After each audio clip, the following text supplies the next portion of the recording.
Hello बच्चों, कैसे हैं आप सभी। उम्मीद करता हूँ बहुत अच्छे हैं, पढ़ाई बहुत अच्छी ही कर रहे हैं। एग्ज़ाम पोस्टपोन्ड हो गए हैं, लेकिन लगन को कम नहीं करना, मेहनत को कम नहीं करना है, क्योंकि ये एक ही एग्ज़ाम नहीं है। 12th के बाद में बहुत सारी आगे आने वाली है, जिनके लिए आपको प्रिपरेशन करनी है, अपने आप को मजबूत बनाना है।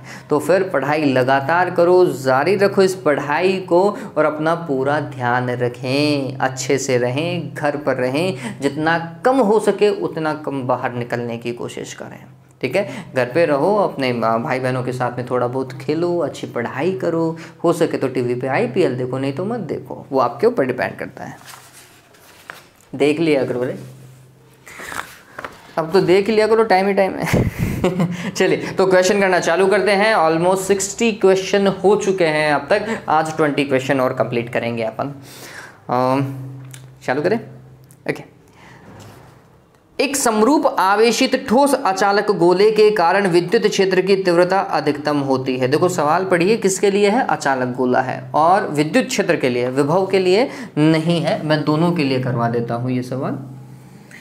तो आप सभी को पता है, जब आप विद्युत क्षेत्र के लिए ग्राफ बनाते हैं ना बच्चों, क्वेश्चन नंबर फर्स्ट है विद्युत क्षेत्र के लिए, और वो भी अचालक गोले के लिए, जब आप ग्राफ बनाते हैं तो ये ग्राफ ऐसा जाता है, याद आ रहा हो तो। जब सतह पर होता है ना, तब विद्युत क्षेत्र अधिकतम होता है, कितना? KQ divided by R²।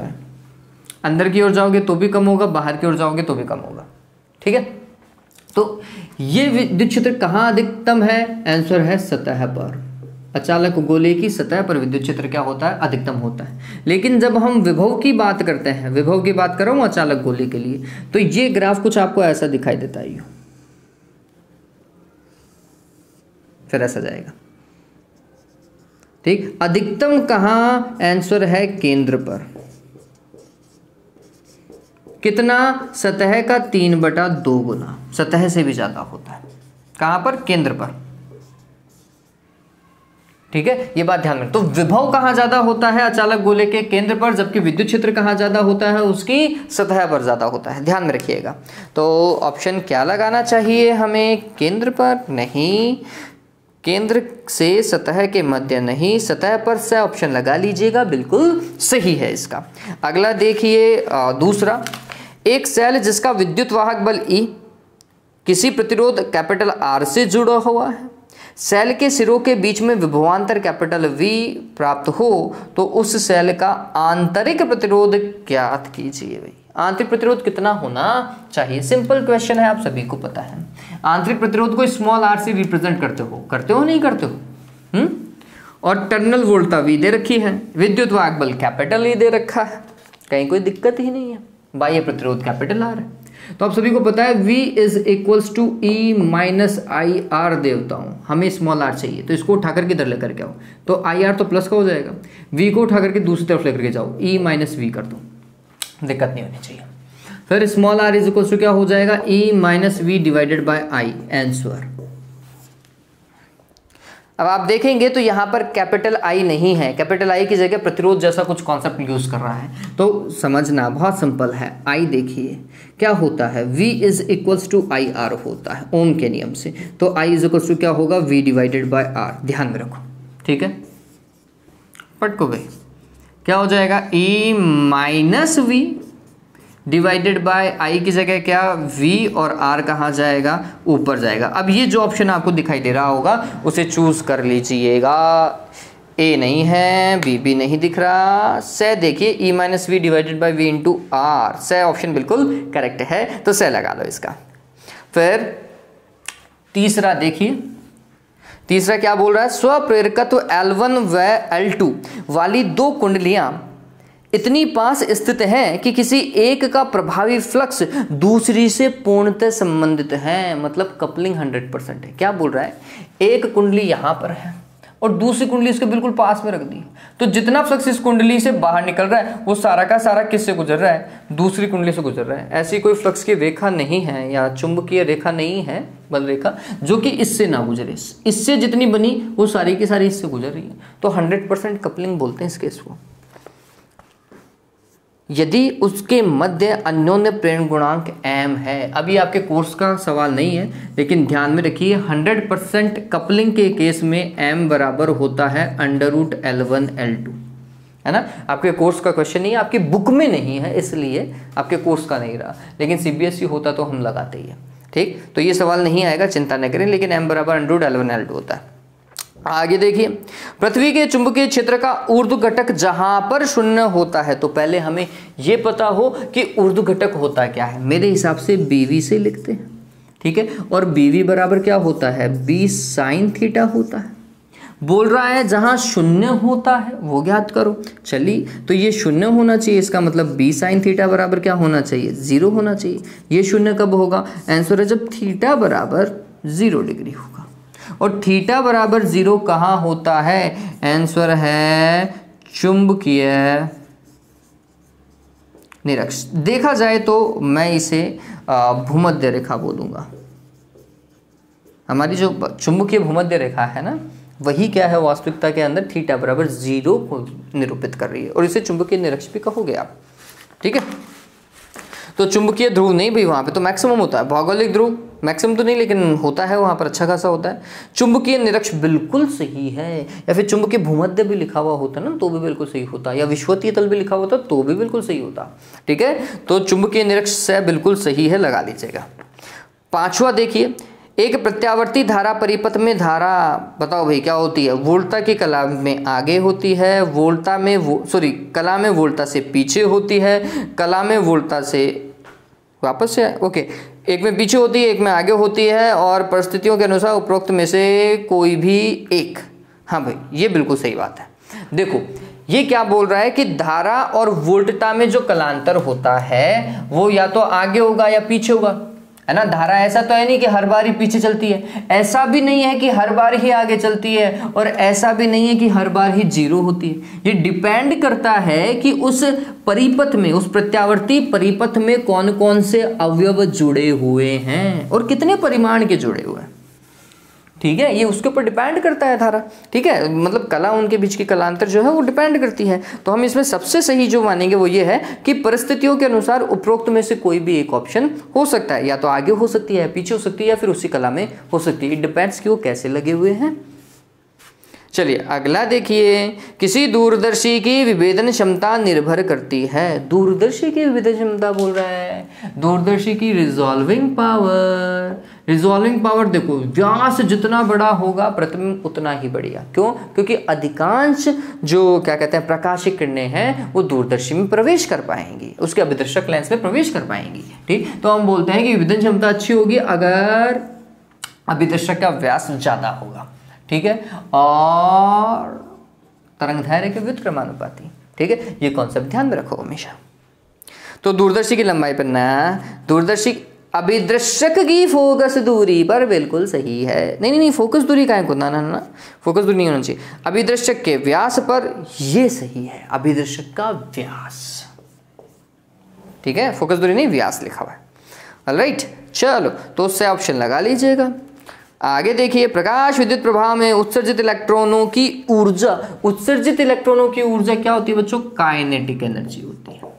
क्या होती है? काइनेटिक एनर्जी होती है। अब ये काइनेटिक एनर्जी किसके ऊपर डिपेंड करती है? तो हम बोलते हैं डिपेंड करती है आपतित फोटोन की ऊर्जा पर। आपतित फोटोन की ऊर्जा किस पे निर्भर करती है? आवृत्ति पर। तो आप कह सकते हैं उत्सर्जित फोटोन की ऊर्जा डिपेंड करती है, उत्सर्जित इलेक्ट्रॉन की ऊर्जा डिपेंड करती है फोटोन की ऊर्जा पर या आपतित फोटोन की आवृत्ति पर, या फिर निरोधी विभव पर, क्योंकि काइनेटिक एनर्जी तो निरोधी विभव पर भी निर्भर करती है, ठीक। तो इन तीनों में से कोई भी एक ऑप्शन देख लीजिएगा, उस पर निर्भर करेगी। आपतित फोटोन की ऊर्जा से, एक मिनट मैं गलत पड़ गया क्या सवाल? ओके, ये बताना है कि उत्सर्जित इलेक्ट्रॉनों की जो ऊर्जा है वो क्या होती है, वो आपतित फोटोन की ऊर्जा से ज़्यादा होती है कम होती है? मैंने ऑप्शन नहीं पढ़े हैं, ऑप्शन पढ़ लेने चाहिए थे। तो ये बात ध्यान में रखो, जब हम लिखते हैं ना E is equals to phi naught plus kinetic energy maximum, लिखते हैं नहीं लिखते, ठीक। तो ये पता लग जाना चाहिए कि ये हमेशा कम होगा, किससे? इससे, ये ज़्यादा होगा, ठीक है। तो E should be always greater than kinetic energy. उत्सर्जित इलेक्ट्रॉन की ऊर्जा सदैव कम होती है किससे? फोटोन की ऊर्जा से। आपतित फोटोन की ऊर्जा से हमेशा कम होगी। तो ये क्या होगा? आपतित फोटोन की ऊर्जा से अधिक होती है, हो ही नहीं सकता। आपतित फोटोन की ऊर्जा से कम, बिल्कुल सही है। आपतित फोटोन की ऊर्जा के बराबर चांसेस कम, क्योंकि इलेक्ट्रॉन उत्सर्जित हो चुका है, बाहर निकल चुका है, उसके पास में कुछ ऊर्जा है। ठीक, तो ये बिल्कुल सही है। आपतित फोटोन की ऊर्जा से क्या होती है? कम होती है। आगे 8वां देखिए, निम्न में से कौन सा अच्छा एवं उपयुक्त नाभिकीय ईंधन है? देखो, नाभिकीय ईंधन के रूप में हम 2 का उपयोग करते हैं। एक यूरेनियम 235 बहुत बढ़िया है, एक प्लूटोनियम 239 है। ठीक है, ये ध्यान में रखिएगा। तो नेपच्यूनियम 239 नहीं भाई, प्लूटोनियम 239 परफेक्ट है, थोरियम 236 नहीं, यूरेनियम 236 बिल्कुल नहीं। ठीक है, तो सबसे सही क्या है? प्लूटोनियम 239 है। तो ब लगा लीजिएगा इसका। फिर इसके बाद में देखिए बोल रहा है, एक ट्रांजिस्टर में धारा लाभ अल्फा और धारा लाभ बीटा के मध्य संबंध होता है। तो ये बात ध्यान में रखो, बीटा का मान जो है ना वो हमेशा किससे ज़्यादा होता है? 1 से ज़्यादा आना चाहिए। तो ऐसा फॉर्मूला चूज करो जिसमें मान 1 से ज़्यादा है। तो चलो इसका पहला फॉर्मूला समझो, ये बोल रहा है ऐसा ही है। चलो इससे 1 से ज़्यादा तो आएगा, नो डाउट 1 से ज़्यादा आएगा। क्यों? क्योंकि अल्फा का मान लेट सपोज करो 0.9, मैं इसमें 1 जोड़ देता हूं और ये अल्फा हो गया। चलो हो गया काम। अभी ये देखो, ये हुआ 1.9 में आपने डिवाइड लगाया किसका? 0.9 का, 0.9 का। कितना आएगा? 9 दूनी 18, 2 के आसपास आएगा। बीटा 1 से ज़्यादा तो है लेकिन इतना ज़्यादा भी नहीं है। चलिए अल्फा -1, अल्फा -1 करोगे तो 0.9 -1 करना पड़ेगा, ये तो नेगेटिव आ गया, चांस ही नहीं है। Alpha divided by 1 minus alpha, ये आ गया हमारा alpha divided by 1 minus alpha. देखो ये बिल्कुल सही बैठेगा। क्यों? क्योंकि अल्फा का मान 0.9 मानो, इसका मान 1 माइनस अल्फा मतलब 1 माइनस 0.9, 0.1। कितना बैठा रे देवताओं? 9 बैठ रहा है क्या? ये ज़्यादा है। ठीक है, हालांकि अल्फा का मान जो है वो 0.95 लेना चाहिए, वो बिल्कुल परफेक्ट कंडीशन होती है। 9 से 0.9 से ज़्यादा होता है। तो से ऑप्शन लगा लीजिएगा, परफेक्ट है। आगे भाई, टीवी प्रसारण के लिए सामान्यतः आवृत्ति प्रयास ली जाती है 30 से 300 मेगाहर्ट्ज। मैंने बता रखा है, वीडियो देखिएगा, उसमें टीवी प्रसारण के बारे में मैंने डिस्कशन कर रखा है। और इसके बीच में लाई करता है ना, वो 60 मेगाहर्ट्ज से ज़्यादा आवृत्ति के लिए काम करता है और 300 मेगाहर्ट्ज तक काम कर सकता है। ठीक है, हालांकि डिपेंड करता है कि टीवी सिग्नल भी कैसा आ रहा है, लेकिन इतनी आवृत्ति में हमारा काम हो जाता है नॉर्मली। तो 30 से 300 मेगाहर्ट्ज लगा लीजिएगा, ए ऑप्शन है। आगे काम करें, चलो आगे देखो।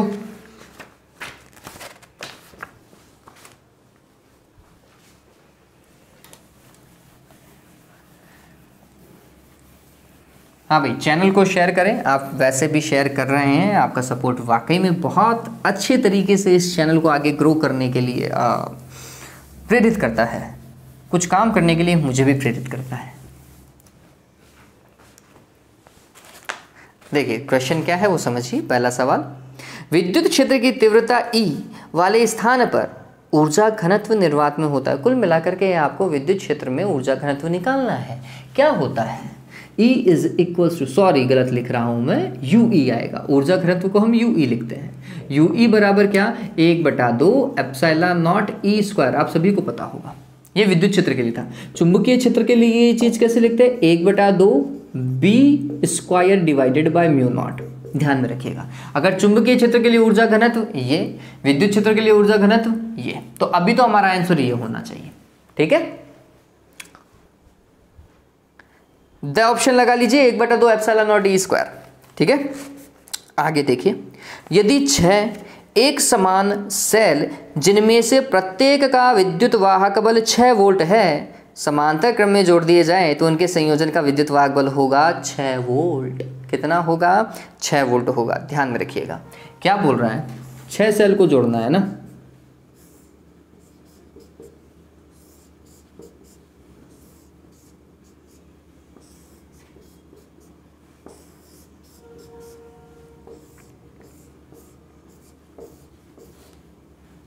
तो ये 6 वोल्ट है और ये सारे के सारे 6 वोल्ट के हैं।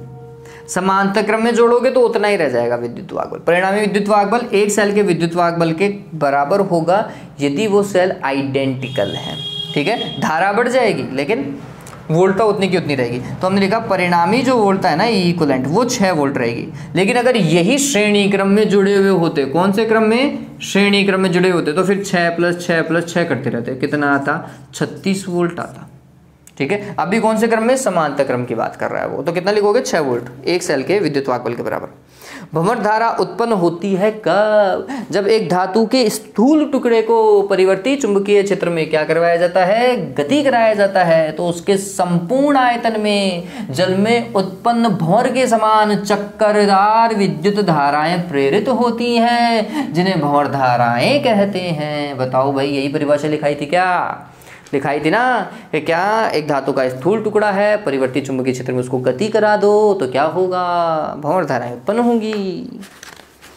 एक धातु परिवर्ती चुंबकीय क्षेत्र में रखी जाए, रखी नहीं मतलब गति करवाई जाए, ऐसा होना चाहिए था।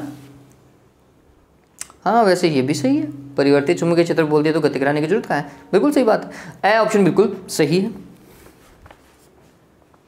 अगला देखिए चौथा, यदि किसी निश्चित स्थान पर पृथ्वी के चुंबकीय क्षेत्र के क्षैतिज तथा ऊर्ध्व घटक के मान समान है, तब उस स्थान पर नतिकोण का मान होगा। देवताओं, ये नतिकोण वाले सवाल तो ध्यान में रख लो।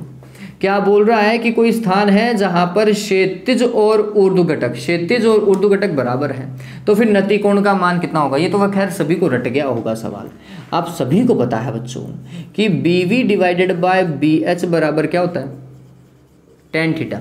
तो ये तो कट जाएंगे तो कितना आएगा, एक बराबर क्या बच्चों, tan थीटा। तो फिर थीटा बराबर कितना हो चुका है, 45 डिग्री। ठीक है, उस स्थान पर नतिकोण का मान 45 डिग्री होगा, सह लगा लीजिएगा।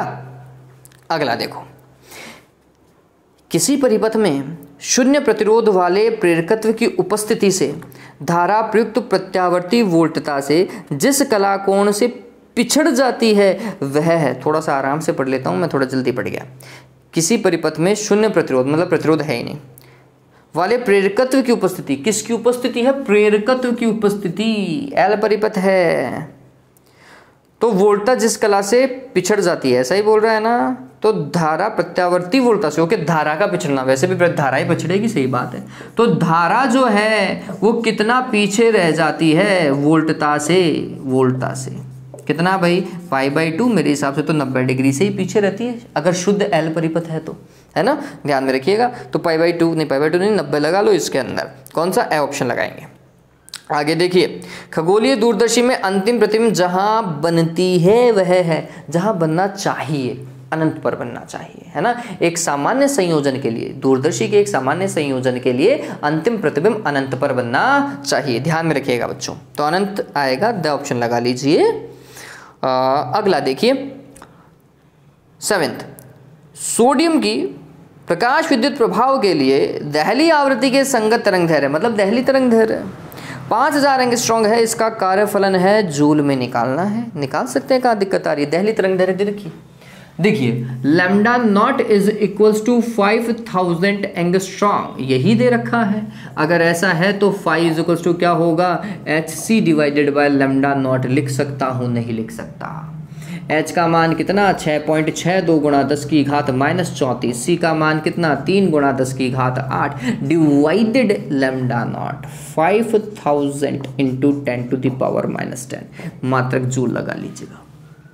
अरे ये दिक्कत है क्या इसके अंदर, यही तो करना है भाई। ये लैम्डा जो दिया हुआ है वो एंगस्ट्रॉम में है, 10⁻⁻10 में ही तो जाएगा। ठीक है, ध्यान रख लीजिएगा, कैलकुलेट करो, आंसर निकालो, आपके ऊपर डिपेंड करता है किस तरीके से कैलकुलेशन करते हो। आगे देखिए, स्थायी नाभिकों में न्यूट्रॉनों की संख्या प्रोटॉनों की संख्या से संबंधित रहती है भैया, सामान्यतः देखा जाता है, जिसे हम क्या बोलते हैं,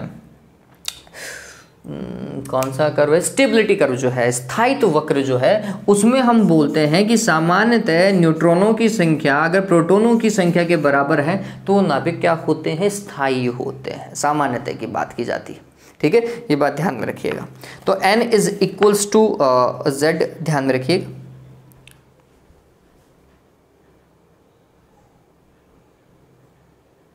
आगे, NPN ट्रांजिस्टर को PNP ट्रांजिस्टर से ज़्यादा प्राथमिकता क्यों दी जाती है, क्योंकि NPN में इलेक्ट्रॉन्स होते हैं बच्चों, और इलेक्ट्रॉन्स जो है ना हम कहते हैं कि उनकी गतिशीलता ज़्यादा होती है, ठीक है, किससे, होल से। इसलिए फिर एनपीएन को हम क्या देते हैं, ज़्यादा वो देते हैं, तवज्जो देते हैं कि ये यूज़ करो, इलेक्ट्रॉन से ही सामान्य धारा बहती है। तो एनपीएन ट्रांजिस्टरों में कम ऊष्मा क्षय ऐसा कुछ नहीं है, सस्ते, दोनों एक ही पैसे के मिलते हैं, बाजार में परचेज करके देख लो, दोनों की प्राइस सेम है।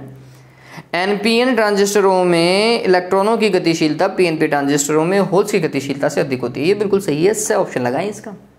आगे और लास्ट, एक एंटीना होता है भैया, एंटीना बच्चों प्रेरकत्व वाला होता है, एल वाला होता है, ध्यान में रखिएगा। तो एक एंटीना कैसा होता है, प्रेरकीय होता है, प्रेरकत्वीय होता है, वैसे प्रेरकीय लिख सकते हो आप, ठीक है। तो ये ए ऑप्शन लगाएं इसका, ठीक है। चलो आज के लिए इतना ही बच्चों, have a good day, take care.